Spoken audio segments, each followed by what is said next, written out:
ॐ शङ्करं शङ्कराचार्यं केशवं बादरायणं सूत्रभाष्यकृतौ वन्दे भगवन्तौ पुनः पुनः ईश्वरो गुरुरात्मेति मूर्तिभेदविभागिने व्योमवद्व्याप्तदेहाय दक्षिणामूर्तये नमः. శ్రీమద్భగవద్గీత 21వ శ్లోకం రెండవ అధ్యాయం.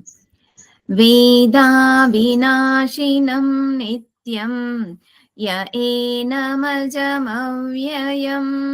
కథం స పురుషః పార్థ కం ఘాతయతి హంతికం.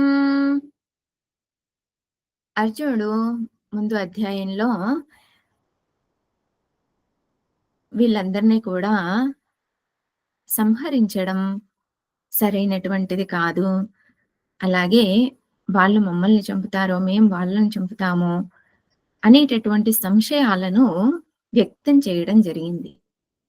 దానికి భగవంతుడు ఈ 21వ శ్లోకంలో సమాధానం చెబుతూ ఉన్నారు.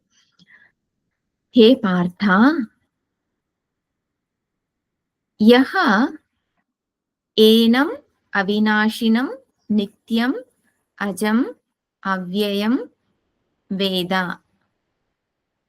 సహ పురుషః కథం కం ఘాతయతి కం హంతి.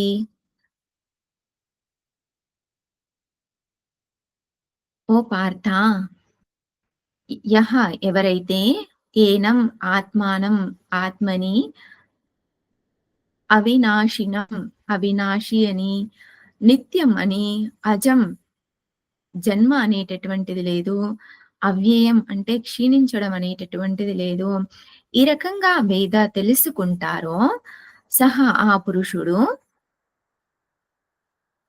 కథం కం ఘాతయతి కథం ఘాతయతి కం హంతికం ఏ రకంగా చంపుతాడు. ఘాతయతి అన్నా హంతి అన్నా కూడా ఒకే అర్థం, చంపడము అని. అయితే 2 సార్లు ఎందుకు ఇచ్చారు అని అంటే, ఘాతయతి అన్నప్పుడు దేని ద్వారా చంపుతాడు, హంతి అని అన్నప్పుడు దేని కోసం చంపుతాడు అనే విధంగా అర్థం చేసుకోవాలి.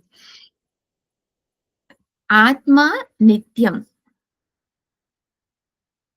ఆత్మ కంటే వేరొకటి ఇంకొకటేది లేదు. ఈ ఆత్మ ఆత్మకి నాశనం అనేటటువంటిది లేదు.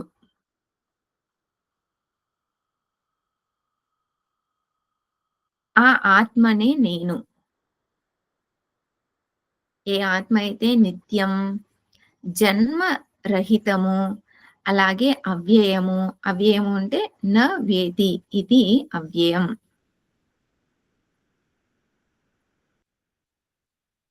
ఏదైతే క్షీణించిపోకుండా ఉంటుందో అది అవ్యయం.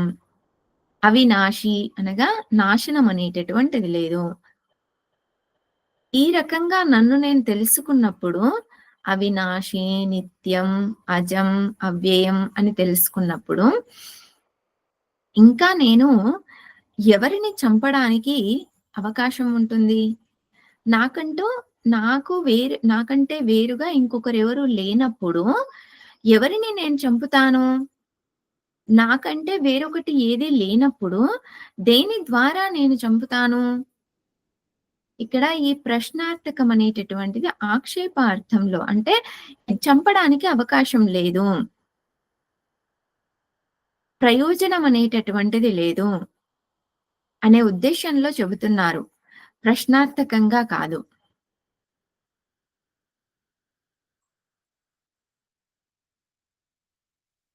మరి మన నిత్య జీవితంలో మనం ఎవరిని చంపడం లేదు. ఈ శ్లోకం మనకెలా వర్తిస్తుంది మరి? అనగా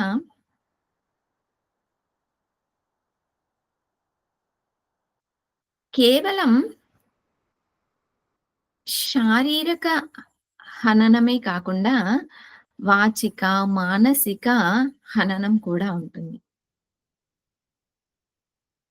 ఇతరుల్ని సంహరించడము అనంటే, మాటల ద్వారా వాళ్ళను బాధపెట్టడం, లేదా మనస్సులో వాళ్ళ గురించి చెడుగా ఆలోచించడం, ఇది కూడా ఒక రకమైనటువంటి హననం.